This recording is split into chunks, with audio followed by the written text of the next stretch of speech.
میں اپیل کرتی ہوں ساری دنیا سے اس وقت، اسپیشلی امریکہ سے، جو پرماننٹ 5 کنٹریز ہیں، جو مسلم امہ ہے، OIC ہے، چائنا ہے، رشیا ہے، جتنے بھی ممالک ہیں، اور اسپیشلی پاکستان کا بھی، کہ میرے جو شوہر جو اس وقت ہیں، جو اس وقت موت کے منہ میں ہیں، اور جو ان کی اتنی کریٹیکل حالت ہے، اور ان کو ایک ڈیتھ سیل، ایک پنجرے میں 5x7 فیٹ کے پنجرے میں ود این اوپن ٹوائلٹ بند کیا ہوا ہے، قید تنہائی میں ان کو ٹارچر کیا جا رہا ہے، ان کو کوئی ہاسپٹلائز نہیں کیا جا رہا، یہاں تک کہ تہاڑ جیل کے جو وہاں ڈاکٹرز ہیں وہ تک کہہ رہے ہیں کہ ان کو ایڈمٹ کیا جائے فورن ہاسپٹل میں. یہ ان کو ایک ڈیتھ کی طرف لے کے جا رہے ہیں. اس وقت ہندوستان پورا ذمہ دار ہے، اس وقت ہندوستان کی سرکار، جو قیدی کے جو حق ہیں، اور ان کا کیا قصور ہے؟ انہوں نے حق کی خود ارادیت ہی مانگا ہے اپنی قوم کا، اور پوری جوانی، پوری زندگی قربان کر دی ہے. تو میں ان کی بیوی آج اپیل کرتی ہوں دنیا سے کہ میرے جو خاوند ہیں ان سے میرا کوئی رابطہ نہیں ہو رہا، مجھے کچھ پتہ نہیں ہے ان کی صحت کے کیا ان کے ساتھ ہو رہا ہے اس وقت، تو ان کے بارے میں آواز اٹھائی جائے، ہندوستان کو pressure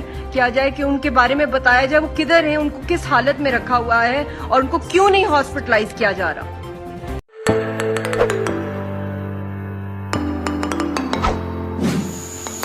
Keep watching Global News 24. Thanks for watching our videos. Don't forget to subscribe our channel and also press